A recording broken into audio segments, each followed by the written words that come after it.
આ સાઈડ વાઇબ્રેટથી ખોવાય, ભૂંગળા નાખવા.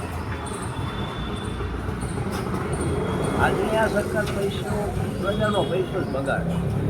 એટલે પહેલાં બુદ્ધિ નથી કે ભૂંગળા નાખી દેવાય પછી રોડ બનાવાય.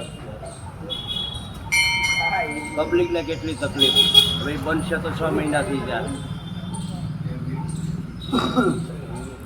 ચંદનભાઈ, સરકારના રૂપિયાની પથારી ફેરવવાની છે ને પ્રજાને મારવાની. બસ બનાવો તોડો, બનાવો તોડો, આ સિવાય કહું કોઈને કાંઈ કામ નથી.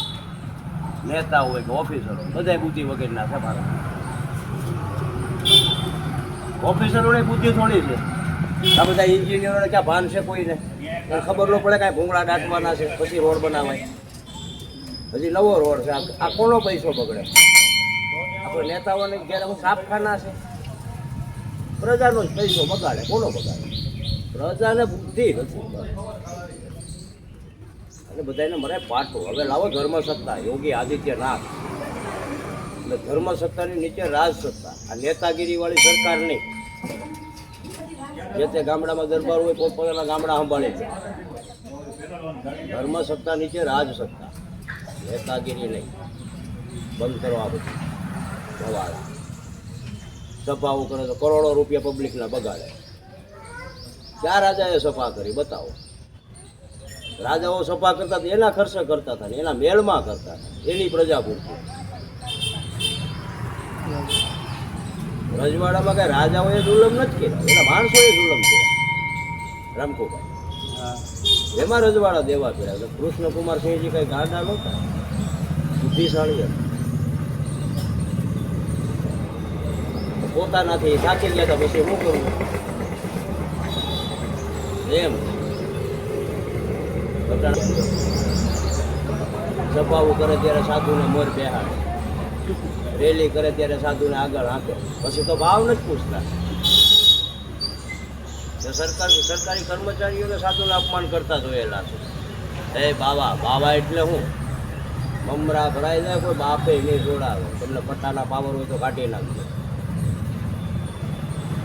તમારો ધક્કો લાગે ડાયરો, ખાલી હાથ જોડીને ઉભા રહીને તો તમારું પૂરું થઈ જાય છે. વાર ન લાગે અમારે આમ સાધુને હતાપવા હારા નહીં. વિદ્યા જો રાવણને સાધુ એ કૃષ્ણ ભગવાને બાલ યોગી કહેવાય, કંસને સાધુ એ માર્યો નથી. કોઈને સમજાવતું. સાધુને જ દબાવવા છે, સાધુને જ દબાવવા. ત્યાં પણ તમારા બાપનો બાજરો વાંચી. લોણકી અમે ગયા ને મંદિર નવું જળવવા, લાદી બાજુ છોટા વસંત બાપુ મુના બાપુ અમે બેઠા હતા. હા કોણ કરે છે? ગામવાળા. સરસ લે, ગામવાળા તમને લાદી ચોટાડી દે, પોતા માર્યા કરે. બાપુ અમે તમને લાદી ચોટાડી દઈ મસ્તી, સાફ સફાઈ તમારે રાખવાની. અરે તમને ભક્તિ વળગી તમે સાફ કરો તો તમને ખબર પડે કે રામકુભાઈને કેટલી ભક્તિ છે. આ બધું આવું છે. મેં આરસીસી કરતી આવી પછી આવું કે બાપુ હાવણો કેમ માર્યો નહીં? તો ત્યાં હું અમારી પાસે હાવણા મરવા હાટું કે આરસીસી કરતી હું મારી નહીં. માણસને નામ કમાવા, પછી જ્યાં દાન વધારે દે ને એને સ્પેશિયલ સુવિધા દેવાય. મંદિરોમાં કાંઈ સ્પેશિયલ સુવિધા હોય, એના ભાગમાં હોય તો દર્શન થાય. સ્પેશિયલ સુવિધા ન હોય એટલે બીજા ચગડોળે ચડાવે સાધુને. બાપુ તો આમ છે, બાવો તો આવો છે, બાવો તો તેવો છે. કાં ભાઈ સ્પેશિયલ સુવિધા આશ્રમમાં સ્પેશિયલ સુવિધા કોઈને ન હોય. અહીં તો કરોડપતિ હરખો ને રોડપતિ હરખો એમ હું પાછા સનાતન ધર્મને જય બોલે. હું આ બધા જય બોલે.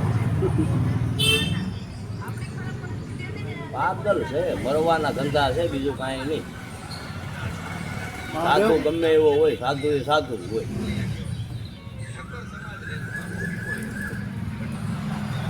જે સાહિત્યમાં હોય ને ત્યાં સુધી સારું. બે સાહિત્ય થાય સીધું પતન થઈ જાય. એટલે તો કહું સાધુ બે ભાનમાં રહેવો જોઈએ. ભાનમાં આવે એ સારું. ભાનમાં આવ્યા પછી કૃષ્ણ વધારે ભાનમાં આવું જ નથી, બે ભાન જ હોય. સાચું બોલવામાં આપણા દેશમાં છે ને સજા મળે. સાચું કામ કરો ને તમે તો તમે કોઈને ન ગમો. સાચું બોલો તોય કોઈ ન ગમો. આગળ વખાણ કરો, ઓહો ભાઈ તમારું તો હાવ હું તો આમ ને તેમ. વખાણ કરો ને તો સારા લાગો. મને રામકુભાઈ મીઠું બોલતા કોઈ દી આવ્યું એમ સારું બોલતા નથી આવ્યું. મારી ભાષા કડક છે અને એ તો હું નથી કહેતા પ્રાણ અને પ્રકૃતિ ભેગા જાય, એમાં કાંઈ સુધારો નહીં આવે. ગોપાલભાઈ, એમાં કાંઈ સુધારો લાવવો હોય નથી.